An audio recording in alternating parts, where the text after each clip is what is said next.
4 దశాబ్దాల నిర్బంధం బద్దలైందని ఇంద్రవెల్లి స్వేచ్ఛగా రెక్కలు విప్పుకుందని అన్నారు సీఎం రేవంత్ రెడ్డి. ఇంద్రవెల్లి అమరవీరులను ఏ ప్రభుత్వం గుర్తించలేదని, వారి త్యాగాలను కీర్తించలేదని విమర్శించారు మంత్రి సీతక్క. అమరవీరుల స్తూపాన్ని పట్టించుకోలేదన్నారు.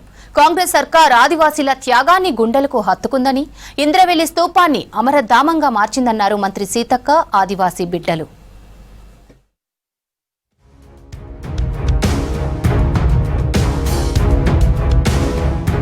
ఆదిలాబాద్ జిల్లా ఇంద్రవెల్లిలో అమరవీరుల దినోత్సవాన్ని ఘనంగా నిర్వహించారు. భూమి కోసం, భుక్తి కోసం, విముక్తి కోసం పోరాటం సాగించి అసువులు బాసిన ఆదివాసీ అమరుల దినోత్సవాన్ని సర్కార్ మొదటిసారిగా అధికారికంగా నిర్వహించింది. ఆదివాసీ వీరులకు ప్రభుత్వం తరపున నివాళులర్పించారు మంత్రి సీతక్క.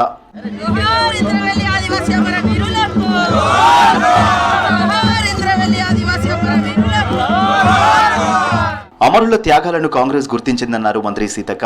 ఆదివాసీ వీరుల త్యాగాల వల్లనే ఐటీడీఏ, పీసా యాక్ట్, జీవో3 అమలు చేశారన్నారు. కాంగ్రెస్ అధికారంలోకి వస్తే అమరధామంగా మార్చుతామన్న మాటకు కట్టుబడి ఉన్నామన్నారు. ₹1 కోట్లతో స్మారకవనం నిర్మించామని చెప్పారు. ఇంద్రవెల్లిలో అమరవీరులకు నివాళులర్పించారు మంత్రి. ఆ తర్వాత ఆదివాసీ అమరవీరుల కుటుంబాలకు ఆర్థిక సహాయం, ట్రాక్టర్లు అందించారు. మా కోసం మరణించినటువంటి ఆదివాసీ అమరవీరులకు నివాళులు అర్పించుకునేటువంటి గొప్ప స్వేచ్ఛగా ఈరోజు మేము భావిస్తా ఉన్నాం.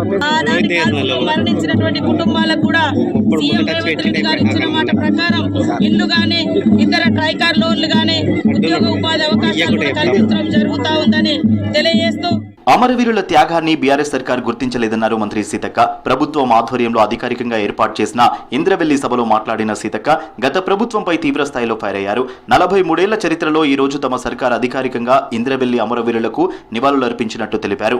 ఇంకా చాలా మంది చనిపోయినటువంటి వాళ్ళ యొక్క వివరాలు మనకు బయటికి రాలేదని చెప్తా ఉన్నారు.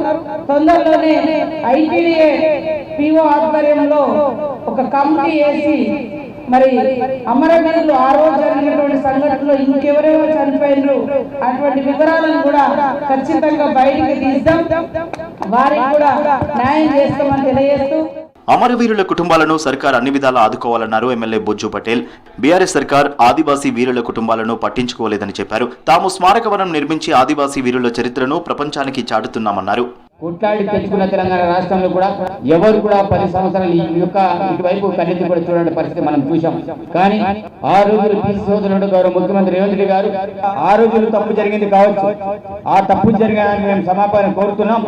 ప్రభుత్వం ఏర్పడిన వెంటనే 6 నెలలు గడవ కంటే ముందే ఈ యొక్క అమరవీరుల స్తూపానికి మరి స్మృతివనం కోసం ₹1 రిలీజ్ చేయడం, దాంతో పాటు వాళ్ళ కుటుంబాలు మరి ముత్తూరులో ఇళ్ల స్థలాలు ఇవ్వడం, వాళ్ళందరూ కూడా పట్టాలు ఇచ్చేసాం.